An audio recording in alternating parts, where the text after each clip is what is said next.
Oke, selamat siang. Assalamualaikum warahmatullahi wabarakatuh. Kita lanjutkan pertemuan untuk kuliah K3 Laboratorium. Untuk hari ini mengambil tema terkait dengan penerapan K3 yang ada di rumah sakit.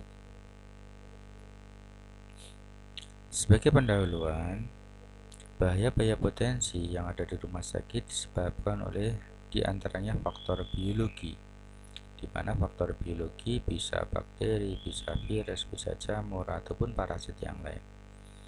Kemudian faktor kimia, misalkan adanya antiseptik, reagen, gas anestesi, dan yang lainnya. Kemudian faktor ergonomi, diantaranya adalah lingkungan kerja, cara kerja, dan posisi kerja yang salah. Kemudian faktor fisik, diantaranya adanya suhu, cahaya, bising, listrik, getaran, dan adanya radiasi. Kemudian faktor psikologi, adanya kerja yang bergilir atau dengan sistem shift, beban kerja, hubungan sesama pekerja, dapat mengakibatkan penyakit dan kecelakaan akibat kerja. Sumber bahaya yang ada di rumah sakit harus diidentifikasi dan dinilai untuk menentukan tingkat risiko yang merupakan tolak ukur kemungkinan terjadinya kecelakaan kerja ataupun penyakit akibat kerja. Bahaya potensial yang ada di rumah sakit diantaranya bahaya fisik, adanya radiasi pengion, radiasi non pengion, kemudian bahaya kimia, misalkan adanya etilin, formaldehid, dan yang lainnya. Bahaya biologi, adanya virus, bakteri, dan yang lainnya.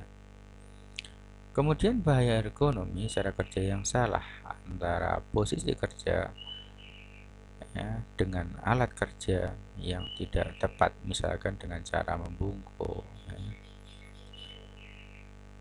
terlalu lama dan berulang. Kemudian bahaya psikologi diantaranya adanya shift atau kerja bergiliran. Ini juga merupakan satu beban tersendiri. Kemudian bahaya mekanik diantaranya mungkin bisa terjepit, terpukul, dan yang lainnya. Kemudian adanya bahaya listriknya, karena di rumah sakit juga mesti ada listriknya. Kemungkinan bisa sengatan atau seteruman.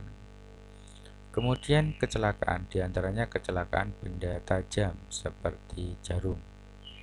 Limbah rumah sakit diantaranya limbah medis. Limbah medis bisa berasal dari jarum suntik, kemudian vial obat, dan yang lainnya. Dan limbah non medis, yaitu dari cairan tubuh manusia, misalkan droplet, liur, dan yang lainnya. Kemudian tujuan ketiga rumah sakit yaitu tercipta lingkungan kerja yang aman, sehat, dan produktif. Untuk sumber daya manusia rumah sakit aman dan sehat bagi pasien, pengunjung atau pengantar pasien, masyarakat, dan lingkungan sekitar rumah sakit sehingga proses pelayanan rumah sakit dapat berjalan baik dan lancar.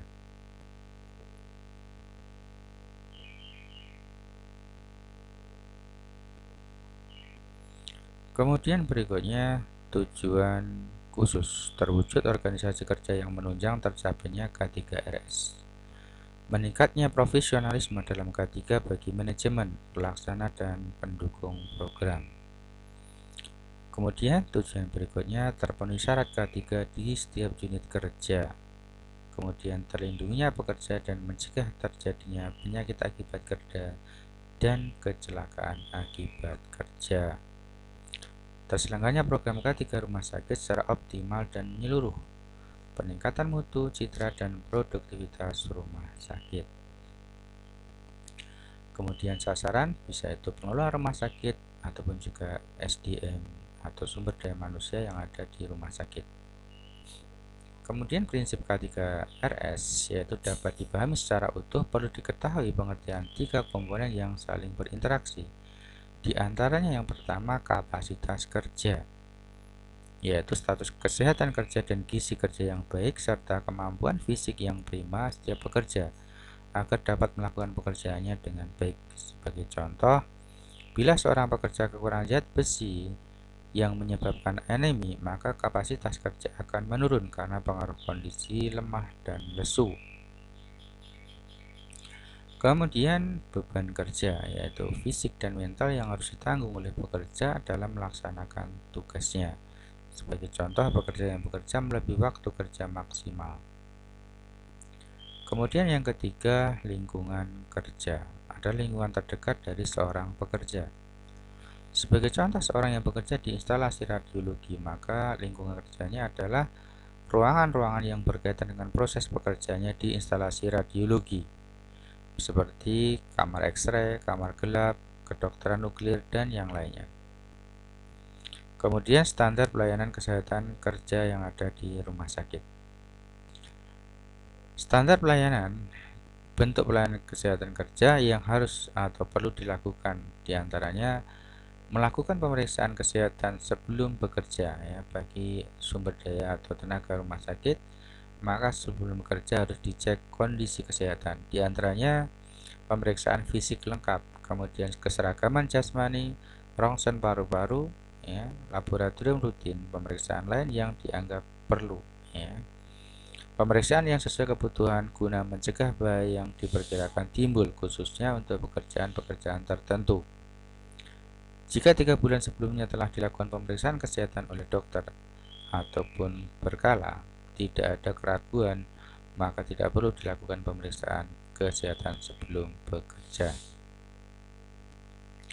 Kemudian melakukan pemeriksaan kesehatan berkala bagi sumber daya manusia atau tenaga yang ada di rumah sakit. Pemeriksaan berkala meliputi pemeriksaan fisik lengkap, kesegaran jasmani, rongsen, paru-paru bila mana mungkin, dan laboratorium rutin, serta pemeriksaan lain yang dianggap perlu. Pemeriksaan kesehatan berkala bagi sumber daya manusia rumah sakit sekurang-kurangnya 1 tahun 1 kali.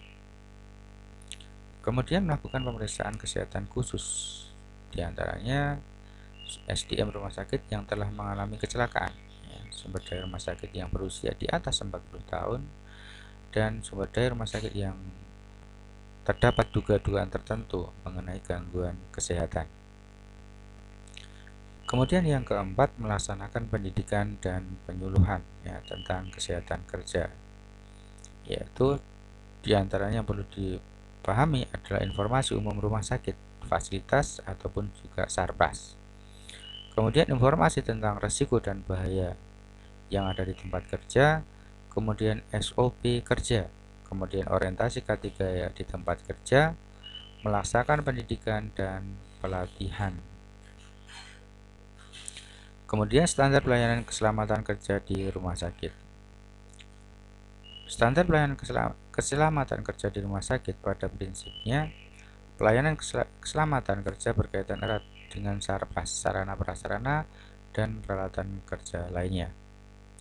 Bentuk pelayanan keselamatan kerja yang dilakukan diantaranya dengan pembinaan dan pengawasan kesehatan dan keselamatan sarana prasarana dan peralatan kesehatan, diantaranya lokasi rumah sakit ya, itu harus memenuhi ketentuan ya, sehingga tepat. Kemudian teknik bangunan rumah sakit ini juga harus sesuai dengan fungsi. Tentunya bangunan rumah sakit mempunyai ketentuan-ketentuan yang lain dibanding dengan rumah sakit ya. Rumah sakit dibanding dengan yang lainnya tentu lebih ketat ya untuk keselamatan SDM atau orang siapapun yang ada di rumah sakit. Kemudian prasarana harus memenuhi standar pelayanan. Kemudian pengoperasian dan pemeliharaan ya, maintenance ini juga penting terkait dengan Sarpras. Jadi maintenance tidak harus menunggu alat itu rusak, tetapi harus terjadwal berkala. Kemudian membuat program pengoperasian, perbaikan, dan pemeliharaan rutin ya, manakala ada alat dan sebagainya dicatat dengan baik. Kemudian peralatan kesehatan meliputi peralatan medis dan non medis. Kemudian membuat program pengujian dan kalibrasi, ini penting ya, kalibrasi alat.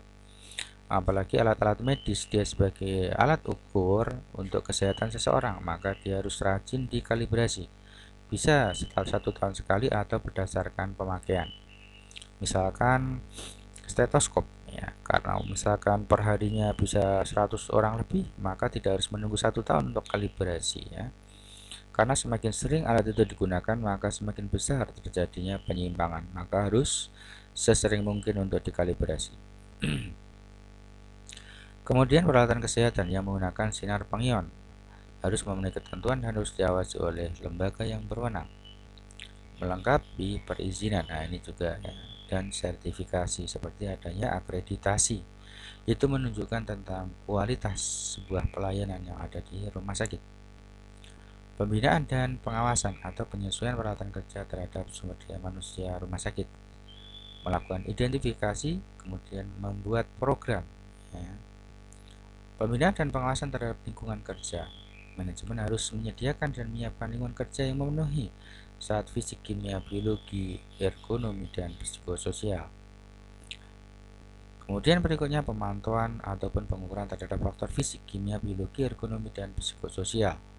Melakukan evaluasi dan memberikan rekomendasi untuk perbaikan lingkungan kerjanya. Pembinaan dan pengawasan terhadap saniter.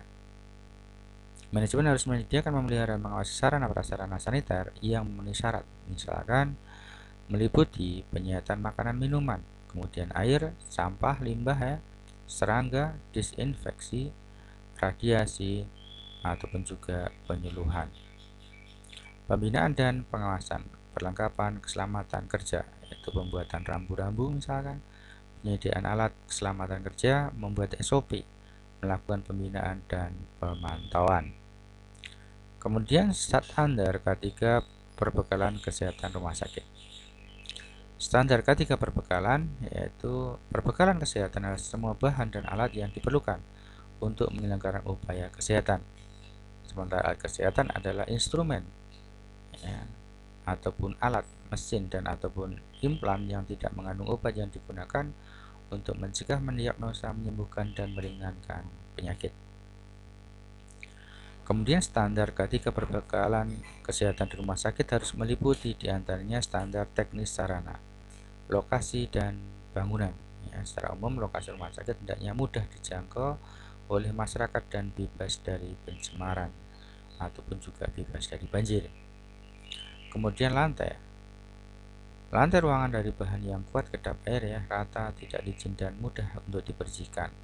Lantai kamar mandi ataupun WC dari bahan yang kuat, kedap air, dan tidak licin karena bisa membahayakan orang lain. Khusus untuk ruang operasi, lantai tidak mempunyai pori ya, lubang untuk berkembang biaknya bakteri. Jadi misalkan pertemuan antara dinding dengan lantai itu tidak membentuk siku ya. Kemudian dinding mengacu pada keputusan Menteri Kesehatan 1204 ya, tentang persyaratan kesehatan rumah sakit, dinding harus berwarna gelap. Sudut dinding ya dengan dinding itu membentuk konus atau tadi saya bilang tidak membentuk sudut 90 derajat. Dinding kamar mandi dari bahan yang kuat dan kedap air. Permukaan dinding keramik rata, rapi ya. Sisa permukaan keramik dibagi sama ke kanan dan ke kiri. Khusus ruang radiologi dilapisi dengan PB atau timbal. Dinding ruang laboratorium dibuat dari porselin atau keramik. Kemudian pintu atau jendela. Pintu harus cukup tinggi, paling tidak 2,7 meter dengan lebar 1,2. Pintu bisa dibuka dari luar. Khusus pintu darurat menggunakan pegangan ya. Ambang bawah jendela minimal 1 meter dari lantai. Khusus jendela yang berhubungan langsung keluar memakai jeruji ya, untuk keamanan.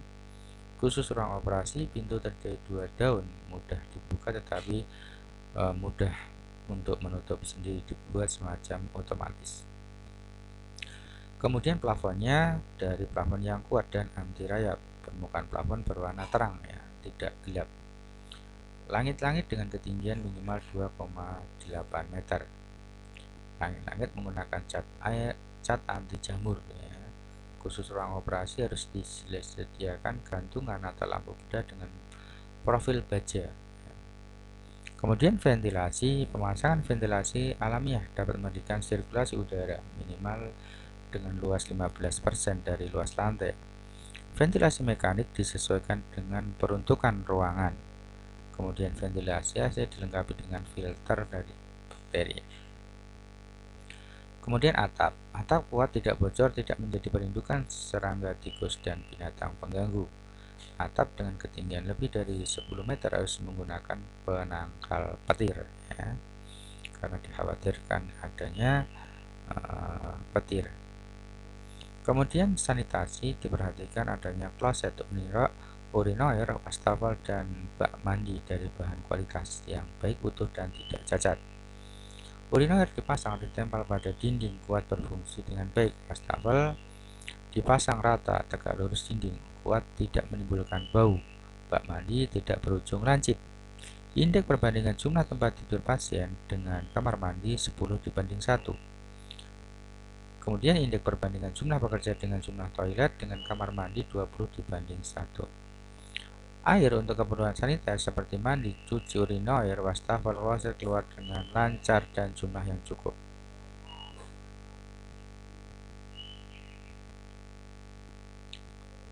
Kemudian pemipaan atau plumbing. Sistem pemipaan kode warna biru untuk pemipaan air bersih dan merah untuk perpipaan kebakaran, ya, untuk hidran. Pipa air bersih tidak boleh bersilangan dengan pipa air kotor. Instalasi pemipaan tidak boleh berdekatan atau berdampingan dengan instalasi listrik. Kemudian saluran atau drainase. Saluran keliling bangunan drainase dari bahan yang kuat, kedap air, dan berkualitas baik, dengan dasar mempunyai kemiringan yang cukup ke arah aliran pembuangan. Saluran air hujan tertutup telah dilengkapi bak kontrol dalam jarak tertentu, dan di setiap sudut pertemuan bak kontrol dilengkapi dengan penutup yang mudah dibuka ataupun juga ditutup. Kemudian jalur yang melandai, kemiringan antara 10 sampai dengan 15 derajat. Area awal dan akhir lereng harus bebas dan datar, mudah untuk berputar dan tidak licin. Setiap lereng dilengkapi lampu penerangan darurat. Kemudian tangga lebar minimal 1,2 meter. Lebar injakan minimal 28 cm, tinggi injakan 21 cm, tidak berbentuk bulat atau spiral. Memiliki dimensi pijakan dan tanjakan yang seragam, memiliki kemiringan injakan kurang dari 90 derajat. Kemudian jalur pejalan kaki, tersedia jalur kursi roda dengan permukaan keras atau stabil, kuat, dan tidak licin. Hindari sambungan atau gundukan permukaan. Kemiringan 7 derajat, setiap jarak 9 meter ada border. Drainase searah jalur, ukuran minimal 1,2 meter. Tapi jalur dipasang pengaman. Kemudian area parkir tertata dengan baik, mempunyai ruang bebas di sekitarnya. Kemudian untuk penyandang cacat yang bisa membedakan untuk penyandang cacat yang bisa membedakan untuk mempermudah dan membedakan dengan fasilitas parkir bagi umum. Kemudian parkir dasar dilengkapi dengan exhaust yang memadai. Kemudian pemandangan, ya, seperti jalan dan taman, akses jalan harus lancar. Saluran pembuangan yang melewati jalur harus tertutup, ya, tidak terlihat. Tanaman tertata dengan baik dan tidak menutupi rambu yang ada. Jalan dalam area rumah sakit pada kedua belah tepi dilengkapi dengan konstan dan dirawat. Kemudian harus tersedia area untuk tempat berkumpul, ya, titik kumpul manakala ada kondisi emergensi, misalkan gempa bumi. Pintu gerbang untuk masuk dan keluar berbeda dengan dilengkapi dengan gardu jaga, jadi ada pos satpamnya. Papan nama rumah sakit dibuat rapi, jelas, dan mudah dibaca. Taman tertata dengan rapi. Kemudian standar teknis prasarana penyediaan listrik untuk rumah sakit yang memiliki kapasitas daya listrik tersambung PLN minimal 200 kVA. Disarankan sudah memiliki sistem jaringan listrik tegangan menengah 220 kV. Kapasitas dan instalasi listrik terpasang memenuhi standar. Untuk kamar bedah ICU menggunakan satu daya khusus dengan sistem satu daya otomatis, ya. Kemudian adanya instalasi penangkal petir. Pengawasan instalasi penangkal petir sesuai dengan ketentuan Permenaker nomor 2 tahun 89. Kemudian pencegahan dan penanggulangan kebakaran. Maka di sana diperlukan adanya APAR, alat pemadam api ringan, kemudian hidran, ya. Kemudian tersedia juga pompa hidran, ya, yang mencukupi seandainya mungkin nanti terjadi kebakaran. Kemudian sistem komunikasi, sedia saluran telepon internal dan eksternal, ya.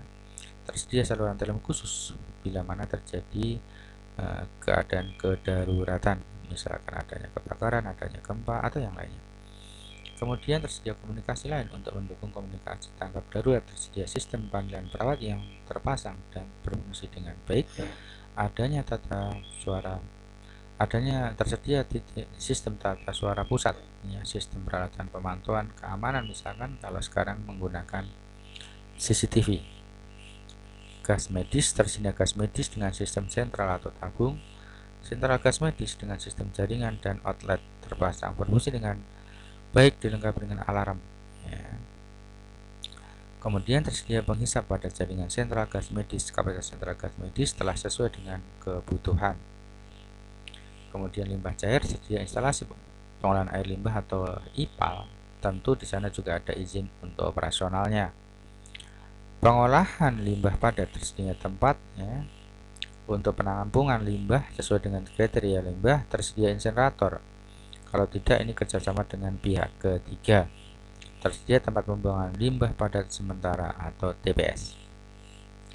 Demikian materi yang bisa kita sampaikan. Kita berpindah pada jalur tanya jawab. Selamat siang. Assalamualaikum warahmatullahi wabarakatuh.